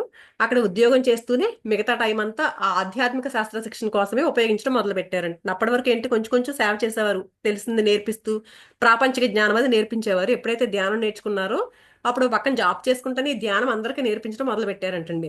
అంటే ఆయన పెళ్ళం బిడ్డలను చూసుకుంటూ, ఉద్యోగ ధర్మాన్ని చూసుకుంటూ, మిగిలిన ప్రతి క్షణం కూడా అందరికీ ధ్యానం నేర్పించాలి, అందరికీ ఆత్మజ్ఞానం నేర్పించాలని చెప్పి స్టార్ట్ చేశారంట. దాన్నే సేవా తత్పరత అంటారు. అంటే ఫస్ట్ లో అంటే శనివారాలు మామూలుగా జాబ్ చేసేవారంటండి సారు. శనివారం ఆదివారం వస్తే ఎంత దూరం అంటే ఎక్కడో చాలా దూరంలో ఒక అతను ఉన్నాడు, ధ్యానం నేర్చుకోవడానికి ఇంట్రెస్ట్ గా ఉన్నాడంటే అప్పుడు పనిగట్టుకుని ఆ బస్సులో ఎంత దూరం వెళ్ళంటండి. డబ్బులు ఎవరు ఇచ్చేవారు కాదు. ఎంత కష్టపడి నేర్పించేవారు అని అంటే ఒక్కొక్కరికి ధ్యానం. ఈ రోజు ఎంతమంది తయారయ్యారంటే ఆయన యొక్క కృషి, ఆయన చేసిన సేవ మనం ఎప్పటికీ కృతజ్ఞతతో ఉండాలి సార్కి. మరి 1992లో ఉద్యోగ ధర్మం కూడా వదిలిపెట్టేశారు సార్. వదిలిపెట్టి మొత్తం సమయం అంటే 100% రోజుకి 24 గంటలు సేవ కోసమే వాడుతున్నారంట. దీన్ని సేవా చక్రవర్తిత్వం అంటారు. ఫస్ట్ ఏంటి, ఆ జాబ్ చేసుకుంటూ చేశారు, దాన్ని సేవా తత్పరత అన్న తర్వాత ఏం చేశారు, జాబ్ అంతా మానేసి మొత్తం టైం అంతా దీనికి సేవ కోసం ఉపయోగించారు. అందరికి ధ్యానం నేర్పించడం కోసమే మొదలు పెట్టారు. దీన్ని సేవా చక్రవర్తిత్వం అంటారంట. అందుకని 3 స్టేజ్లు ఉంటాయంటండి సేవలో. సేవా దృక్పథంలో ప్రవేశించిన వాళ్ళంటే సేవ అనేది కనీస స్థాయిలో ఉన్న వాళ్ళు సేవా దృక్పథం. తర్వాత మాధ్యమిక స్థాయిలో ఉన్న వాళ్ళు సేవా తత్పరులు. సేవా చక్రవర్తులు అంటే అత్యున్నత స్థాయి. అంటే ఇంకా టైం అంతా దానికోసమే పెట్టేవాళ్ళు. Minimum level, middle level, maximum level ఉండేవాళ్ళు, అత్యున్నత శ్రేణిలో ఉండేవాళ్ళు. 4 రకాలుగా ఉన్నాయి. ప్రాపంచిక సేవ తర్వాత ఆధ్యాత్మిక సేవ.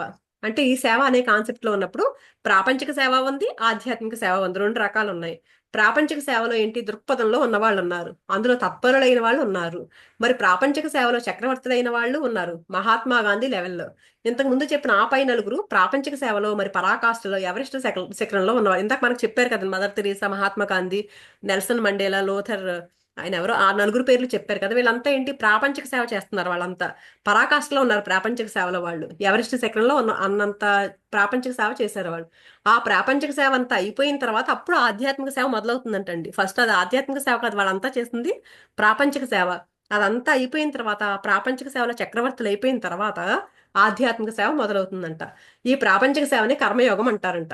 ఇక్కడ యోగ పరంపర కాన్సెప్ట్ లో కర్మయోగం మొదటి భాగం ఉంది, అదంతా ఇందులోకి వస్తుందంటండి. ఇంకొకసారి ఇక్కడ యోగ పరంపరలో మనకి సార్ చెప్పారు ఇంతకుముందు, మనం చదువుకున్న బుక్.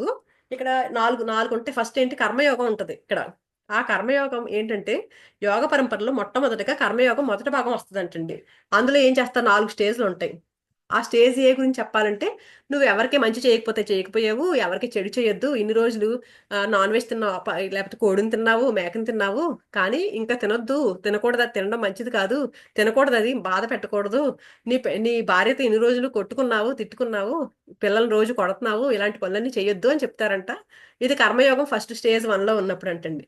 అలా కొన్ని రోజులు అభ్యాసం చేయగా చేయగా చేయగా రెండో స్టేజ్ వస్తుందంట కర్మయోగంలో. బీకి వస్తాం. ఆ బీలో ఏంటి, నువ్వు పక్కవాడికి మంచి చేయడానికి పూనుకో, నీకు కూడా మంచి జరుగుతుంది. ఫస్ట్ లో ఏంటి, ఎవరికి ఏమి చేయొద్దని చెప్పారు. బీకి వచ్చేసరికి ఏంటి, నువ్వు ఇతరులకు ఎంత మంచి చేస్తే నీకు అంత మంచి జరుగుతుంది కనుక ఉపకారం చెయ్యి, వీధులన్నీ ఊడు, చెట్లు నాటు, అందరికి అన్నదానం చెయ్యి, వస్త్రదానం చెయ్యి, నువ్వు సంఘం సంగతి చూసుకోవాలి, ఎప్పుడైతే నువ్వు చూసుకుంటావో సంఘం కూడా నీ సంగతి చూసుకుంటుంది అని స్టేజ్ బిలో నేర్చుకుంటారంటుంది. ఈ ఏ ఈ 2 స్టేజ్లు అయిపోయేసరికి ఇప్పటికి ఇంకా ఆత్మజ్ఞానం రాదంట కర్మయోగం ఫస్ట్ 2 స్టేజెస్ లో. ఇంకా చిన్న స్టేజ్ లో ఉన్నాడనమాట. అప్పుడు మూడో స్టేజ్ వస్తుందంటండి. మూడో స్టేజ్ లో ఎలా ఉంటది, ఫలితాలను ఆశించొద్దు, అంటే నువ్వు మంచి కర్మలు చేస్తూ ఉండు, మంచి పనులు చేస్తూ ఉండు, కానీ దాని ఫలితాన్ని మాత్రం ఆశించొద్దు అని చెప్పారంట. అంటే కృష్ణుడు భగవద్గీతలో చెప్పారు కదా, కర్మణ్యే వాధికారస్తే మా ఫలేషు కదాచన అని. అంటే ఈ మూడో స్టేజ్ గురించి చెప్పాడు అనమాట. నువ్వు కర్మలు చేయి, కానీ దాని గురించి ఎలాంటి ఫలితాలను నువ్వు ఆశించొద్దు, నువ్వు ఎలాంటి విత్తుతావో అలాంటి చెట్టునే పొందుతావు అని జీసస్ కూడా చెప్పారు కదా. కనుక నువ్వు అందరికి మంచి చేస్తే నీకు అందరూ మంచి చేసే తీరతారు. కాబట్టి దాని గురించి అనవసరంగా ఆలోచించకుండా, నీ టైంని ఎలా వేస్ట్ చేసుకోకుండా, ఆ కర్మ ఫలితాన్ని ఆశించకుండా నువ్వు పని చెయ్యి. ఆ కర్మ చేయడంలోనే నీ జీవితాన్ని అంతా ఉపయోగించు, అది కూడా మంచి కర్మలు చేయడంలోనే అని స్టేజ్ 3లో నేర్చుకుంటాడంటండి. తర్వాత ఏంటి, చివరికి వచ్చేసరికి స్టేజ్ 4కి వచ్చేసరికి ఏమవుతుందంట, అసలు కర్తృత్వ భావం, నేను చేస్తున్నాను అనే దాన్ని కూడా వదిలేయి. నేను చేస్తున్నాను, ఇది నా చేత జరిపించబడింది, నేను ఏదో పని చేస్తున్నానంటే నేను చేసాను అనకుండా అసలు నా చేత చేయించారు మాస్టర్స్ దేవుడు, అలా అనుకుని అలా ఆ స్టేజ్కి వస్తాడంటండి డీకి వచ్చేసరికి. కాబట్టి ఈ 4 భాగాల్లో ఆ, ఈ స్టేజ్కి వచ్చేసరికి అంటే ఫస్ట్ దాంట్లోనేమో మంచి చేయకపోతే చేయకపోయావు, చెడు మాత్రం చెయ్యొద్దు అని తెలుసుకుంటాడు. రెండో దాంట్లోనేమో పక్కన వాళ్ళకి సహాయం చెయ్యి అని చెప్తాడు. మూడో దాంట్లో కర్మలు చేస్తూ ఉండు, కానీ ఆ కర్మఫలాన్ని ఆశించుకో అంటాడు. చివరిలో నాలుగోదేమో నేను కాదు చేసేదంతా నా చేత చేయించబడుతుంది అని తెలుసుకుంటాడు. ఇవన్నీ తెలుసుకునేసరికి జ్ఞానయోగం వస్తుందంటండి. ఆ జ్ఞానయోగంలో అప్పుడు ఏం చేస్తారంటే మొదటి భాగం వచ్చింది. అక్కడ ఏంటి, సేవా దృక్పథం, అందరూ సేవా తత్పరులు కావాలి, అందరూ సేవా చక్రవర్తులు కావాలి అనేది ఇక్కడ మొదలవుతుంది అంటండి. జ్ఞానయోగం వచ్చేసరికి మొట్టమొదట ఎలా లౌకికంగా మొదలవుతుందంట, క్రమంగా అంటే బయట విషయాల్లో మొదలవుతుంది ఫస్ట్ లో, నెమ్మది నెమ్మదిగా ఆధ్యాత్మికంగా మారిపోతుందంటండి. సార్ జీవితంలో కూడా అలాగే జరిగిందంట, అందరి జీవితంలో కూడా ఇదే జరుగుతుంది. అంటే అవన్నీ దాటితేనే మనం ఇలా వస్తాం మనం. అందుకని ఇక్కడ సేవా నిమగ్నతలో 3 దశలు చెప్తున్నారు. దీన్ని 3 విధాలుగా విభజించవచ్చు అంటండి.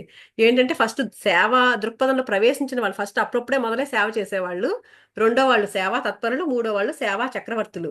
సేవా దృక్పథంతో ప్రవేశించిన వాళ్ళు ఎలా ఉంటారంటే, తమ ధర్మాన్ని తాము చూసుకుంటూ, తమ భోగాల్ని తాము చూసుకుంటూ, అంటే తాము చేసే పనులు, అంటే తాము ఎంజాయ్ చేసే జీవితాన్ని అంతా ఎంజాయ్ చేస్తూ మిగిలిన సమయంలో సేవ చేస్తూ ఉంటారంట సేవా దృక్పథం ఉన్నవాళ్ళు, ఫస్ట్ ఫస్ట్ లెవెల్ వాళ్ళు.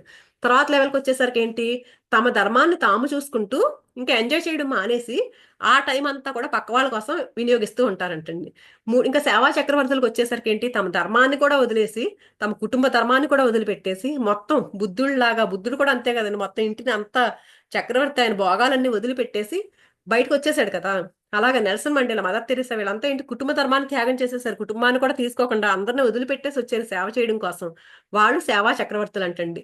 అంటే మన ఇంట్లోనే ఉంటూ మన ధర్మాలను నిర్వర్తిస్తూ మన హోదాలను మనం చక్కగా చూసుకుంటూ, అప్పటికి కాస్త సమయం ఉంటుంది, అంటే కొంచెం టైం మిగులుతుంది కదండి మన పనులన్నీ చేసేసుకున్నాక. అప్పుడు చుట్టుపక్కల వాళ్ళకి మనం తోచినంత ప్రతిఫలం ఏమీ ఆశించకుండా చేయడం అనేది ఫస్ట్ ఫస్ట్ స్టేజ్, సేవా దృక్పథంలో ప్రవేశించడం. తర్వాత కుటుంబ ధర్మాన్ని నిర్వర్తిస్తూ మనం ఎంజాయ్ చేసే పనులు మనం సినిమాలు చూస్తాం, సినిమాలు చూడడం ఇవన్నీ మానేసి పక్కింటి వాళ్ళ దగ్గరికి వెళ్ళి ఏదో హెల్ప్ చేయడం, ఇంగ్లీష్ నేర్పించడము, వాళ్ళకి ఏం కావాలంటే అది నేర్పించడము, చెట్లు నాటడము, ఇలాంటివన్నీ చేస్తే సెకండ్ స్టేజ్, సేవా తత్పరుల స్టేజ్. చివరికి ఇంట్లో కూడా అంటే భర్తతో భార్యతో వీళ్ళతో కూడా ఉండకుండా అసలు మొత్తం వదిలేసి అందరిని వదిలేసి 24 గంటల సమాజ శ్రేయస్సు కోసమే వినియోగిస్తే వాళ్ళు సేవా చక్రవర్తులు అంటండి. ఎంత సేవ చేస్తే అంత తృప్తి. అంటే మానవుడికి నిజమైన తృప్తి ఎక్కడి నుంచి వస్తుందంటే తన ధర్మం తాను నిర్వర్తించడంలో, తన భోగం తాను చూసుకోవడంలో తృప్తి ఉన్న నిజమైన తృప్తి మాత్రం సేవ నుంచే మొదలవుతుంది. నిజంగానే చూడండి, ఎంత ఎంజాయ్ చేసినా సరే మన కోసం మనం చూసుకున్నప్పుడు అంత తృప్తి ఉండదు. కానీ ఎప్పుడైతే పక్కన వాళ్ళకి చేస్తూ సేవ చేయడం మొదలు పెడతామో అప్పుడు నిజమైన తృప్తి అనేది వస్తుంది. ఎలా అయితే సంగీతం నేర్చుకునే వాడికి సంగీతం యొక్క తృప్తి తెలియదు, అంతే కదండి. సంగీతం తెలియని వాడికి సంగీతం గురించి ఆనందం ఏం తెలుస్తుంది? చదరంగం నేర్చుకున్న వాడికి చదరంగం ఆట యొక్క తృప్తి తెలియదు. అలాగే సేవ చేయని వాడికి సేవ యొక్క అనంతమైన తృప్తి తెలియదు కాక తెలియదు. ఒకసారి సంగీతం నేర్చుకున్న తర్వాత అందులో ఎంత మధురం ఉందో, ఒక చదరంగం ఆట ఆడిన తర్వాత ఎంత తృప్తి పొందొచ్చో, ఒకసారి సేవా కార్యక్రమం చేపట్టిన వాడు ఎంత తృప్తిని అనుభవిస్తాడో అది మాటల్లో చెప్పలేము, మాటల్లో కొలవలేము. కనుక పరిపూర్ణమైన ఆత్మలో మరి శ్రేష్టమైన ఆత్మలో ఆ సేవా కార్యక్రమం అనేది వాళ్ళ జీవితంలో ప్రధానమైన అంశం అంటండి. ఈ సేవ కూడా ప్రాపంచిక సేవ నుంచి ఆధ్యాత్మిక సేవకు మారిపోతుందంటే చాలా కొంచెం కాలంలోనే. అదే ఫస్ట్ లో ఏం చేస్తాం, ప్రాపంచిక సేవే ఉంటుంది, కానీ కొంచెం కాలంలో అదేంటి ఆధ్యాత్మిక సేవ కింద మారిపోతుందంట. సేవలో ఎవరెస్ట్ శిఖరం అంటే మామూలుగా మన శిఖరాల్లో అన్నిటికంటే పెద్ద శిఖరం ఎవరెస్ట్ శిఖరం అంటారు కదా. అలాగే ఈ సేవలో అన్నిటికంటే హైయెస్ట్ ఏంటి, ఆధ్యాత్మిక సేవ. స్వామి రామా చెప్తారంటండి. ఆయన ఏం చెప్తారు, living with the Himalayan masters అని ఒక గొప్ప గొప్ప పుస్తకం రాశాడంట.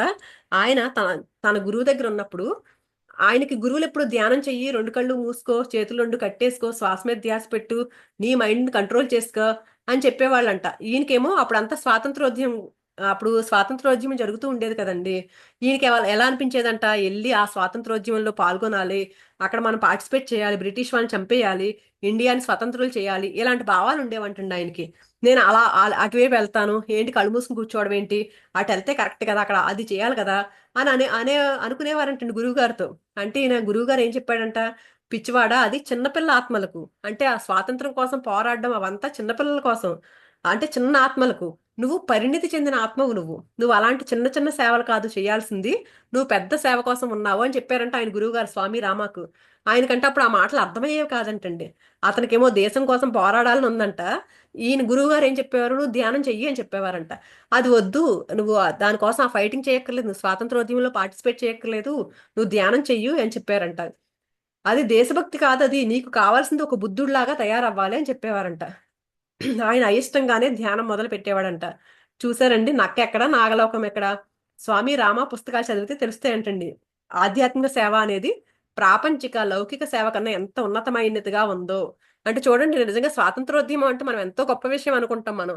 అంటే స్వాతంత్రం, దేశం కోసం పోరాడుతున్నారు ఎంత గొప్ప అనుకుంటాం, కానీ ఏంటి నిజమైన ఆధ్యాత్మికత తెలిసిన వాళ్ళకంటండి అదంతా ప్రాపంచిక లౌకిక సేవ, దానికంటే ఉన్నతమైందంట మనం చేసే ధ్యానం. అంటే నక్కకి నాగలోకానికి ఉన్నంత తేడా ఉందంటండి. భూమి ఎక్కడా ఆకాశం ఎక్కడా. ప్రాపంచక సేవ అన్నది భూమి మీద ఉంటే ఆధ్యాత్మిక సేవ అనేది ఆకాశంలో ఉందంటండి. ఆధ్యాత్మిక సేవలో ప్రవేశించిన తర్వాత, అంటే ఆ నాగలోకంలోకి ప్రవేశించిన తర్వాత అంతకు ముందు చేసిన లౌకికమైన ఈ సేవ నక్క సేవలాగా తయారవుతుందంట. అప్పటి వరకు మామూలుగా ఇక్కడ మామూలు ప్రాపంచికంగా చేసే సేవ అంతా ఏమీ లేదనిపిస్తుంది అంటండి. కనుక స్వామి రామానంట వాళ్ళ గురువులు నక్క సేవ వద్దు, నాగలోక సేవ చెయ్యి, దానికి ముందు నక్కగా ఉన్న నువ్వు పామువిక, నాగలోక వాసివిక అని చెప్పారంట. అంటే ఫస్ట్ మనం మారాలి, ధ్యానం చేసుకున్నప్పుడు మాత్రమే అవన్నీ వస్తాయి. ఎవరు ఏది చేయాలో అదే చెయ్యాలి. కనుక చూసారా, అందరూ క్రమక్రమంగా ప్రాపంచిక సేవ నుంచి ఆధ్యాత్మిక సేవ వైపు వచ్చేసారు. ఉదాహరణకు సార్కి సంగీతం వచ్చు కదా, మీ అందరికీ సంగీతం నేర్పించవచ్చు. నాకు తెలుగు వచ్చు, నేను అందరికీ తెలుగు నేర్పించవచ్చు, కానీ నేర్పిస్తానా? తెలుగు నేర్పించే వాళ్ళు బోల్డంత మంది ఉన్నారు కదండి, తెలుగు సంగీతం నేర్పించే వాళ్ళు బోల్డంత మంది ఉంటారు. కానీ ఆత్మజ్ఞానం నేర్పించేవాళ్ళు ఎవరికి తెలుసు ఆత్మశాస్త్ర జ్ఞానం, ఎవరికి తెలుసు ధ్యాన శాస్త్ర జ్ఞానం, నా ఒక్కడికే తెలుసు. కనుక నేను ఇది చెయ్యాలి, కానీ నా అమూల్యమైన సమయాన్ని ఇతర చిన్న చిన్న వాటికి పెట్టాలా అంటే అవన్నీ నేర్పించే వాళ్ళు బోల్డంత మంది ఉంటారు. అదంతా నేను నేర్పించాలి. అప్పుడు సార్ నేర్పించే వరకు ధ్యానం గురించి చాలా ఎవరికి తెలియదు కదండి. ఆయనకి అది తెలుసు. అంతేకాని నేను సంగీతం నేర్పించానంటే బోల్డంత మంది ఉన్నారు అది నేర్పించేవాళ్ళు. కాబట్టి నేను హైదరాబాద్ మున్సిపాలిటీ రోడ్లను ఓడవగలను, నాకు ఆ శక్తి ఉంది. కానీ నేను రోడ్లు గూడుస్తూ కూర్చుంటే నా యొక్క అసలు విశేషమైన ప్రజ్ఞ అంతా వృధా కాదా? అంతే కదా, ఇలాంటి విశేషమే నిజంగా ఆయన ఆ రోజు వాటితో ఉండిపోయారు అనుకోండి, సంగీతం వచ్చి కదా నేర్పిస్తూ ఉన్నారనుకోండి, మనం అంతా ఇదంతా నేర్చుకునే వాళ్ళం కాదు.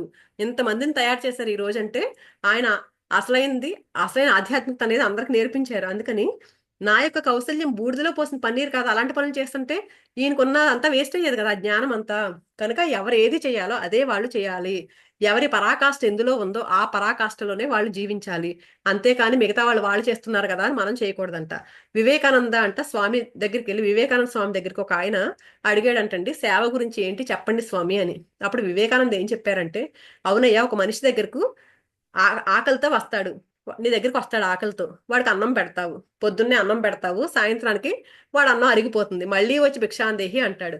మళ్ళీ మీ తలుపు గుమ్మం దగ్గర నుంచుంటాడు, మళ్ళీ వాడికి అన్నం పెడతావు, మళ్ళీ పొద్దున్న వస్తాడు. అంటే ఏంటి, నువ్వేం చేస్తున్నావు, భోజనం పెట్టడం వల్ల నీ మీద ఆధారపడేలాగా చేస్తున్నావు. అంటే అతనికి అతను సంపాదించుకోవడం పోయి నీ మీద ఆధారపడేలాగా తయారు చేస్తున్నావు నువ్వు.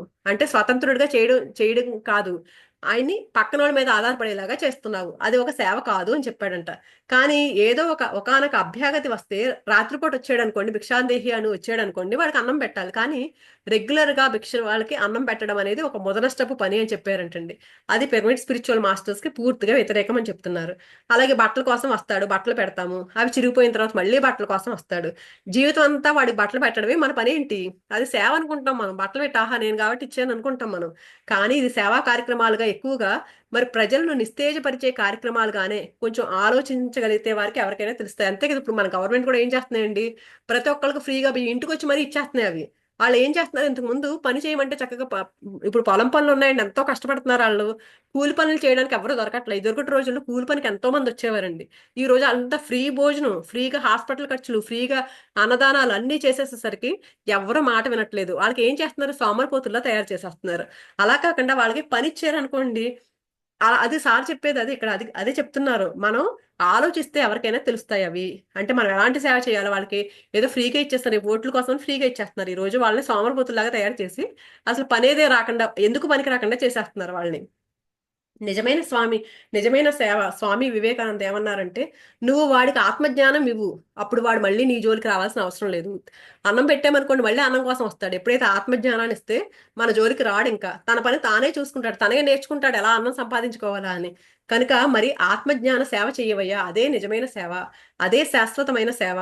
అశాశ్వతమైన సేవ శాశ్వతమైన సేవకు విరుద్ధమైనది. కనుక ఎలాంటి సేవ అందిద్దామంటే శాశ్వతంగా ఉండే సేవనే మనం అందిద్దాము. అంతేగాని అశాశ్వతంగా ఉండే సేవ మనం వద్దు, చెయ్యొద్దు. శారీరకమైన సేవలు అశాశ్వతమైనవి, ఆత్మపరమైన సేవలే శాశ్వతమైన సేవలు. కనుక ఆత్మపరమైన సేవలు అందించు, అదే నిజమైన సేవ అని స్వామి వివేకానంద చెప్పారంటండి. అందుకని పిరమిడ్ మాస్టర్లు అందరూ కూడా ఈ ఆధ్యాత్మిక సేవలోనే మునిగి తేలుతున్నారంట. వాళ్ళంతా ఆధ్యాత్మిక సేవా తత్పరులే ఉన్నారు. ఆధ్యాత్మిక సేవాతురందరులు, ఆధ్యాత్మిక సేవా చక్రవర్తులే ఉన్నారు. మరి స్వామి రామ ఆధ్యాత్మిక సేవ ఎంత చేశారో, ఆయన ఎన్ని చోట్లలో ఎన్ని యోగ కేంద్రాలు స్థాపించారో, ఎన్నో చోట్ల ఆత్మజ్ఞాన కేంద్రాలు స్థాపించారు. కనుక మనం కూడా అలాంటి సేవ చేయాలి. ఎవరికైనా ధ్యాన విద్య నేర్పించామనుకోండి, అతను ఇంకా తన సంగతి తాను చూసుకుంటాడు, తన ఉద్యోగం తాను చూసుకుంటాడు. అసలు ధ్యానంలోకి వచ్చిన తర్వాత తిండే అక్కర్లేదు. ముమ్మిడి వరం బాలయోగి ఏం తిన్నాడు, అసలు ఆయన తిండే అవసరం లేదు. తిండి కోసమే కదా, కూటి కోసమే కదా కోటి విద్యలు. ఏ కూటి విద్యలో అక్కర్లేదు మనకి. అసలు కూటి విద్యే ధ్యాన విద్య. ఆత్మకు కూడు పెడితే ఆత్మ తన శరీరాన్ని తానే చూసుకుంటుంది. ముమ్మిడి వరం బాలయోగి హాయిగా ఎంతసేపు ధ్యానం చేస్తుండేవాడు, లడ్డూలాగా పెరిగాడు ఆయన. ఆత్మ సేవే నిజమైన సేవ. అందుకని మనం ఎన్నో అపోహల్లో ఉన్నాం. మనం ఈ శరీరమే అని, ఈ శరీర సేవే సేవ అని. అసలు మనం మన శరీరమే కాదు. అలాంటప్పుడు శరీర సేవ ఎలా అవుతుంది? మనం ఆత్మలమే కనుక ఆత్మ సేవే నిజమైన సేవ. శరీర సేవ సేవ కాదు, ఎన్నటికీ కాజాలదు. కనుక మనం సేవ ఎవరికి చేస్తున్నాం? శరీరానికి చేయాలా, ఆత్మకి చేయాలా? మనం ఎవరము? శరీరాలమా, ఆత్మలమా? మనం ఏదైతే దానికే సేవ చేయాలి. మనం ఏది కాదో దానికి సేవ చేసి ఏం లాభం? మన నీడ ఉందనుకోండి, మన నీడకి అన్నం పెడితే మనకు అన్నం పెట్టినట్టు, అంతే కదండి. మన నీడ ఉంది, దానికి అన్నం పెడితే మనకు అన్నం పెట్టినట్టు కాదు కదా. మనం తినాలి, మన నీడకి బట్టలు కడితే మనకు బట్టలు కట్టినట్ట కాదు, మనం కట్టుకోవాలి. మన శరీరానికి కాదు సేవ, మనకు సేవ కావాలి. కనుక చూసారా, శరీరానికి చేసే సేవ లౌకికమైన ప్రాపంచికమైన సేవ. అదే మన ఆత్మకు చేసే సేవ మరి ఆధ్యాత్మిక సేవ. ఆధ్యాత్మిక సేవయే నిజమైన సేవ. లౌకికమైన సేవకు ఎక్కడా నిజమైన ఆస్తికత లేదు. కొంచెం ఆలోచించే వాళ్ళు ఎవరికైనా ఇది బాగా అర్థమవుతుంది. 1976 సంవత్సరంలో మెల్లిమెల్లిగా చిన్నప్పటి నుంచి సార్ చెప్తున్నారు.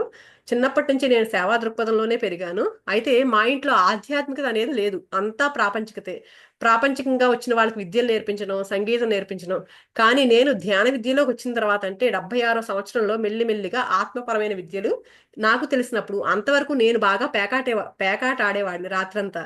పేకాడడం మానేసి రాత్రంతా ఆధ్యాత్మిక పుస్తకాలు చదవడం, పుస్తకాలు అందరి చేత చదివించడం, అందరికీ ధ్యాన విద్య నేర్పించడం జరుగుతూ ఉండేది. అంటే ఏంటి?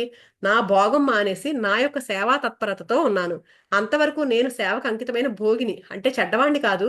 లౌకికపరమైన సేవా దృక్పథం ఉంది, కానీ ఆ సేవా దృక్పథం కనిష్ట స్థాయిలో ఉంది. తర్వాత సేవా తత్పరుణ్ణి అయ్యాను. 1992 సంవత్సరంలో నా ఉద్యోగానికి కూడా రాజీనామా చేసి 24 గంటలు ప్రచారం, ధ్యాన ప్రచారం చేస్తూ సేవా చక్రవర్తిని అయ్యాను. చూసారా? తర్వాత నాతో పాటు ఎంతో మంది జాయిన్ అయ్యారు. ఉదాహరణకు చంద్రశేఖర్ శర్మను తీసుకోండి. ఆయన కూడా 94వ సంవత్సరంలో నా దగ్గరకు వచ్చి చేరాడు. 24 గంటలు ఈ ఆధ్యాత్మిక సేవకే కేటాయిస్తూ ఆయన నా దగ్గర ఉన్నాడు. నేను ఆధ్యాత్మిక సేవా చక్రవర్తిని అయిన తర్వాత ప్రప్రథమంగా నా దగ్గర చేరిన ఆధ్యాత్మిక సేవా చక్రవర్తి శ్రీ చంద్రశేఖర శర్మ గారు. ఆయన్ని మీరందరూ కలుసుకోవాలి. గృహస్థాశ్రమం ముఖ్యం. తర్వాత మరి ఎంతో మంది సేవా చక్ర సార్ దగ్గరకు వచ్చి ఎంతో మంది ఇలా ధ్యానం నేర్పించడం మొదలు పెట్టారు కదండి. అలా ఎంతో మంది సేవా చక్రవర్తులు వచ్చారంట. ఉదాహరణకి డి శివప్రసాద్ గారు వచ్చారు. వాళ్ళు ఏం చేస్తున్నారు? పూర్తిగా ఈయనతో పాటే ఉంటున్నారు, సార్తో పాటు ఉండేవారంటండి. అలాగే ఎంతో మంది గృహస్థ ధర్మంలో ఉంటూ తమ గృహస్థ ధర్మాన్ని వాళ్ళు చూసుకుంటూ భోగాలన్నీ వదిలిపెట్టేసి ఈ సేవ చేస్తూ ఉన్నారంట. అయితే సేవా తత్పరతలో ఉన్నవాళ్ళు కానీ గృహస్థ ధర్మాన్ని కాస్త విస్మరించి కాస్త పక్కకు పెట్టి సేవా చక్రవర్తులైనా కానీ ఈ ఇద్దరు కూడా సమాన స్థాయిలో ఉండేవాళ్ళు. అంటే మొత్తం గృహస్థాశ్రమం వదిలిపెట్టేయక్కర్లేదు. అంటే అది చూసుకుంటూ ఇది కూడా చూసుకునే వాళ్ళు కూడా సేవా చక్రవర్తులే అని చెప్తున్నారు. గృహస్థాశ్రమం అనేది ప్రధానమైన పాయింట్ పిరమిడ్ స్పిరిచువల్ సొసైటీ 18 ఆదర్శ సూత్రాలలో. అందుకని అందరూ సేవా తత్పరులు కావాలి. ఆధ్యాత్మిక సేవా తత్పరులు కావాలి. ఇదే అసలైన సేవ. శారీరకమైన సేవ మాధవ సేవ కాదు. అంటే మానవులకు ఆత్మపరంగా అందించే సేవే మాధవ సేవ. మానవ సేవ అంటే శారీరకమైన సేవ చేస్తే అది మాధవ సేవ కాదు. మాధవ అంటే ఆత్మ ఉండాలి అక్కడ. చూడండి, మనకి బుక్ కూడా మనకి మామూలుగా మనం మానవ సేవయే మాధవ సేవ అని విన్నాం. ఈ బుక్ పేరు ఏంటంటే మాధవ సేవయే మానవ సేవ. ఫస్ట్ లో నేను అనుకున్నా నేను ఏమైనా తప్పు చదివానా అని మళ్ళీ చదివానండి. కానీ ఇది బుక్ పేరు మాధవ సేవయే మానవ సేవ. మాధవ అంటే ఏంటంటే ఆత్మ అంటండి. మనం చేసే సేవ ఎవరికి చేయాలి? ఆత్మ కోసం చేసే సేవ ఉండాలి. కేవలం శరీరం ఉంటే అది ఆత్మ ఎలా అవుతుంది? ఆధ్యాత్మిక సేవ లేని మానవ సేవ అది మానవ సేవే అవుతుంది, కానీ మాధవ సేవ కాజాలదు. మానవ సేవయే మాధవ సేవ అన్నదానికి మనం నిలబడాలంటే మానవులను మాధవులుగా చూడాలి. ప్రతి ఒక్కరిలోనూ దేవుని చూడగలగాలి. మొదట మాధవుడిగా అంటే ఆత్మపరంగా చూడాలి. మానవులకు శారీరక పరంగా చూస్తే మానవ సేవ అవుతుంది, కానీ అది మాధవ సేవ అవ్వదు. అంటే ముందుగా మనం మానవులందరినీ అందరిలోనూ భగవంతుని చూడగలగాలంటండి. అంటే ఏ మానవుణ్ణి కూడా శరీరపరంగా చూడకుండా అందరిని ఆత్మపరంగా చూడాలంటాడు. పుట్టపరంగా కాకుండా లోపల ఉన్న పాము పరంగా చూడాలంటండి. ఆ తర్వాత ఆ పాముకి పాలు ఇవ్వాలి. పుట్టకి కాదు పాలు ఇచ్చేది. అంటే ఆత్మకు సేవ చేయాలి. ఆత్మకి ఏ విధమైన సేవ కావాలి?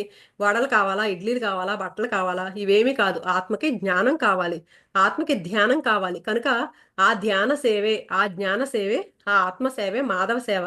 అందుకని మాధవ సేవే మాధవ సేవయే మాధవ సేవ అని గ్రహించండి. అంటే మానవ సేవ మాధవ సేవ కాదు. ఆ మాధవుడు అంటే ఆత్మకు చేసే సేవే మాధవ సేవ అని గ్రహించమంటున్నారు.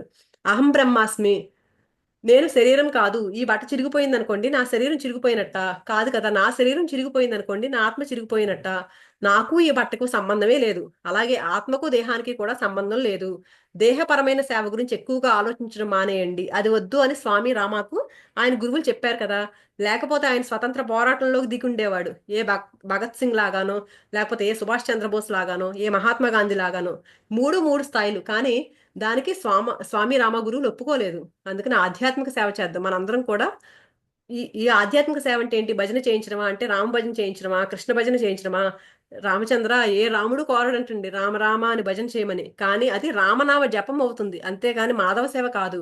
ఆత్మపరంగా అందరికీ శిక్షణ చేయడమే, అందులో వాళ్ళని ప్రోత్సహించడమే, వాళ్ళని కూర్చోబెట్టి ధ్యానం చేయించడమే, అదే మాధవ సేవ అనిపించుకుంటుంది. గుర్తుంచుకోండి, మానవ సేవయే మాధవ సేవ కాదు. మాధవ సేవయే మాధవ సేవ. అంటే మాధవుడు అంటే మన ఆత్మకు చేసే సేవయే మాధవ సేవ. మానవ సేవ అనేది కేవలం మానవ సేవే. ప్రాపంచికమైన లౌకికమైన సేవ. మానవ సేవలో పరాకాష్ఠ ఏంటి? Mother Teresa, Mahatma Gandhi, Nelson Mandela, Martin Luther king లాంటి వారు. కానీ మాధవ సేవలో పరాకాష్ఠ జీసస్ క్రైస్ట్, గౌతమ బుద్ధుడు, వర్ధమాన మహావీరుడు, రమణ మహర్షి. అందుకని మాధవ సేవయే మాధవ సేవ, మానవ సేవయే మానవ సేవ. ఓ ఆలుగడ్డ అన్నది వంకాయ కాజాలదు, అలాగే ఒక వంకాయ అన్నది ఆలుగడ్డ కాదు. వంకాయ కూర అన్నది వంకాయ కూరే, ఆలుగడ్డ కూర ఆలుగడ్డ కూరే. అంతేకాని ఆలుగడ్డ కూరను వంకాయ కూర అంటే ఎలాగా? అందుకని మానవ సేవే మాధవ సేవ అంటే ఎలాగా? కుదరదు కాక కుదరదు కనుక గుర్తుంచుకోండి, మానవ సేవయే మానవ సేవ, మాధవ సేవయే మాధవ సేవ. ఇంకా కర్మయోగం రెండో సెకండ్ పార్ట్ లో మానవ సేవలో ఒకానొక ఆత్మ పరాకాష్ఠ చెందిన తర్వాత ఆ ఆత్మ మాధవ సేవలో పరాకాష్ఠకు ఉబలాట పడుతుంది. అంటే మానవ సేవలు వీళ్ళంతా అంత బాగా, ఈ మదర్ తెరీసా లాంటి వాళ్ళు అంత సేవ చేసిన తర్వాత ఏం ఏం చేస్తుందంటే మాధవ సేవ చేయాలి, నేను చేసేది అది ప్రాపంచిక సేవ కాదు ఆధ్యాత్మిక సేవ చేయాలని ఉబలాట పడుతుందంటండి. మానవ సేవల్లో 3 స్టేజ్లు: మానవ సేవా దృక్పథంలో ప్రవేశించడం, మానవ సేవా తత్పరులు కావడం, మానవ సేవా చక్రవర్తులు కావడం. ఆ తర్వాత కర్మయోగం సెకండ్ పార్ట్ స్టార్ట్ అవుతుంది. అందులో సేవా తత్పరులు, సేవా చక్రవర్తులు 3 స్టేజ్లు ఉన్నాయంట. మై డియర్ ఫ్రెండ్స్, ఆధ్యాత్మిక సేవా తత్పరులు, ఆధ్యాత్మిక సేవా చక్రవర్తులు గౌతమ్ బుద్ధుల్లాగా, జీసస్ క్రైస్టులాగా, వర్ధమాన మహావీరుల్లాగా ఎంత సేవ చేస్తామో అంత లాభం. ఆ రోజు చాలా సుస్పష్టంగా మనం తెలుసుకున్నాం. సేవ అంటే వ్యాపారం కాదు, ప్రతిఫలం ఆశిస్తే ప్రతిఫలం తీసుకుంటే అది సేవ కాదు. ప్రతిఫలం వస్తుంది, రాకుండా ఎలా ఉంటుంది? ఏం చేసినా సరే ప్రతిఫలం వస్తుంది, కానీ ప్రతి కర్మకు దాని యొక్క ప్రతిఫలం ఉంటుంది. మనం చెడు చేస్తే చెడు వస్తుంది, మంచి చేస్తే మంచి వస్తుంది. కనుక మనం సేవ చేసామనుకోండి, మనకు కూడా ఎంతో మంది ఎంతో సేవ చేస్తారు, మనకు కూడా ఎంతో వస్తుంది. చేసుకున్న వాడికి చేసుకున్నంత మహదేవా మనకు ఉంది కదా. ఈ వీరప్పన్ ఎంతో చెడు చేశాడు, మరి వాడికి ఎంత చెడు జరుగుతుందో భవిష్యత్తులో, దానికి ఏమైనా కొలబద్ద ప్రమాణం ఏమైనా ఉందేంటి? హిట్లర్ ఎంత చెడు చేశాడు, మరి ఎంత చెడు చెడు పొందాలి? కర్మ సిద్ధాంతం అది. మంచి చేస్తే మంచి జరుగుతుంది, చెడు చేస్తే చెడు జరుగుతుంది. కనుక మంచి చేయడానికి పూనుకున్న వాడే ఒకంత తెలివైన వాడు. కనుక ఎవరికి ఎంత సేవ చేస్తారో వాళ్ళు తిరిగి తద్వారా అంతే లాభాన్ని పొందుతారు.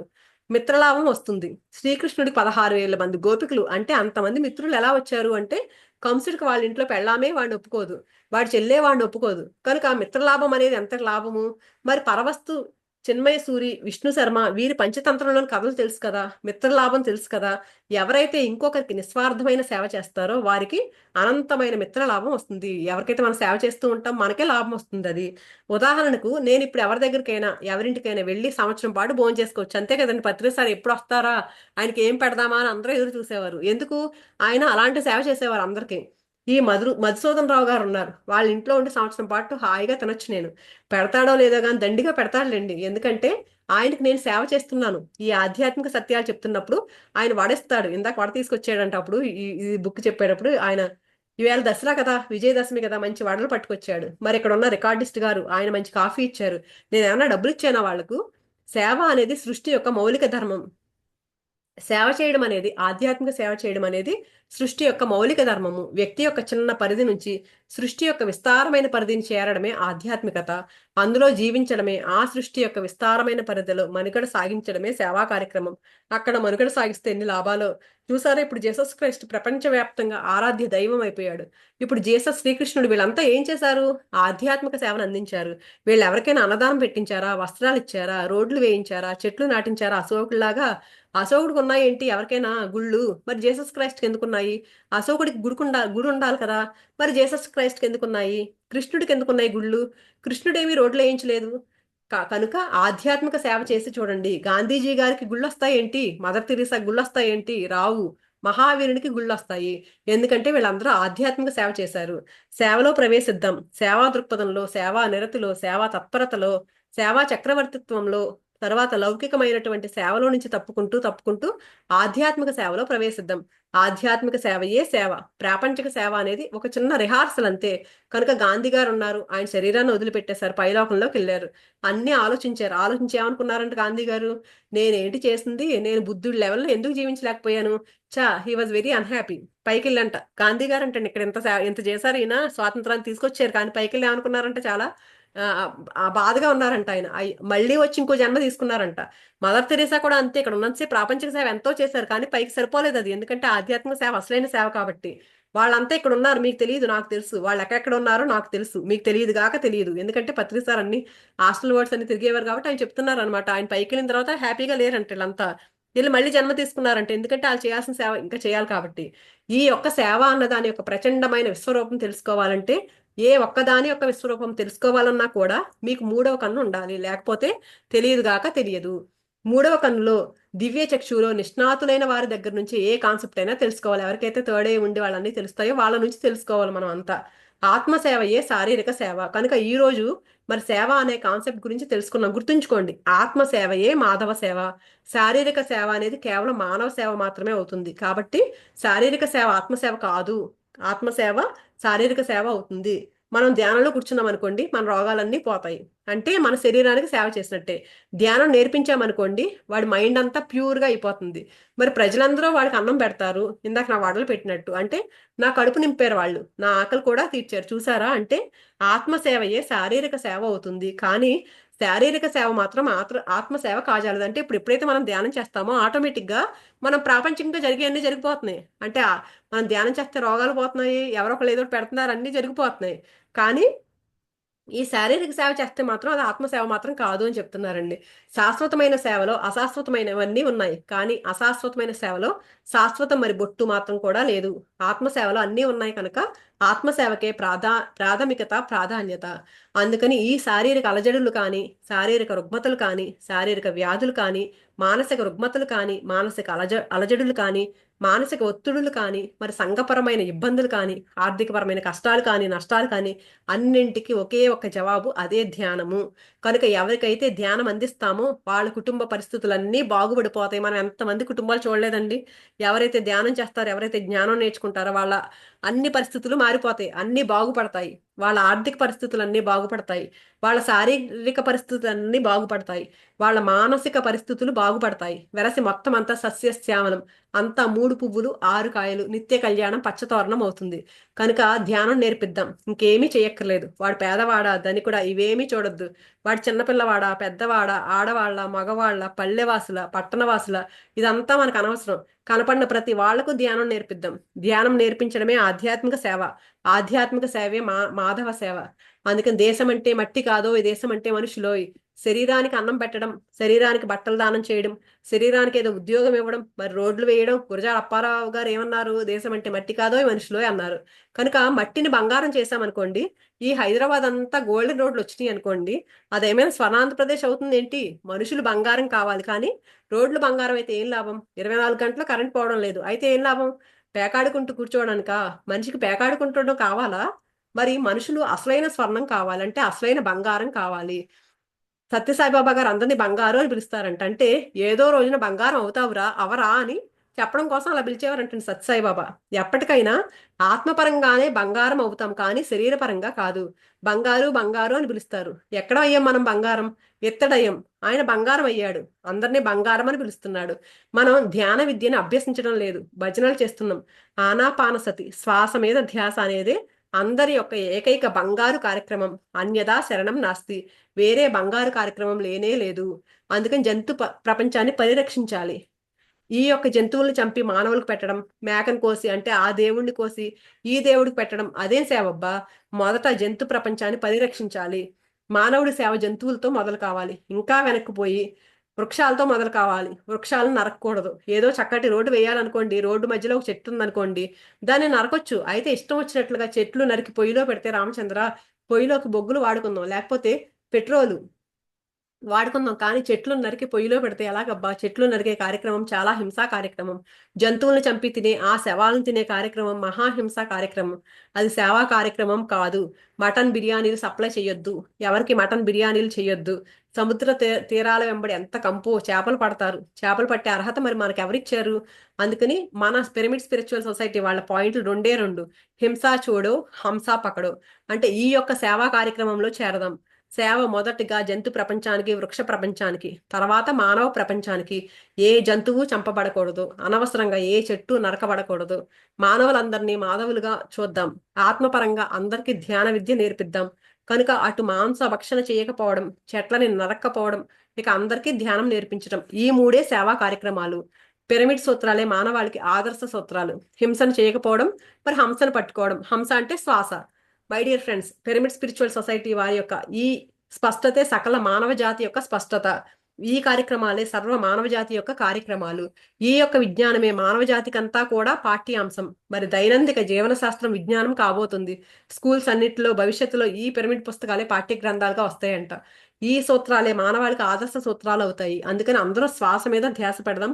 కళ్ళు రెండు మూసుకుందాం. ఈ క్షణం నుంచే శ్వాస మీద ధ్యాస పెడదాం. ఈ క్షణం నుంచే శాకాహారులు అవుదాం. ఈ క్షణం నుంచే వృక్షాలు పెంచుదాం. ఈ క్షణం నుంచే అందరికీ అన్ని నేర్పిద్దాం. అందరికీ ఈవేళ నువ్వు ధ్యాన విద్య నేర్చుకున్నావు, అందరికీ నువ్వు ధ్యాన విద్య నేర్పించు. ఈవేళ నువ్వు శాకాహారి అయ్యావు, అందరినీ శాకాహారులుగా చెయ్యి. ఈవేళ వృక్షాలను నరకకూడదు అని నేర్చుకున్నావు కనుక అందరికీ నేర్పించు అని బోధిద్దాం. చేద్దాం, చేయిద్దాం. మనం ఎంత చేస్తే అంత చేయించగల శక్తి మనకు వస్తుంది. రెండు పరస్పరం ఒకదాని మీద ఒకటి ఆధారపడి ఉన్నాయి.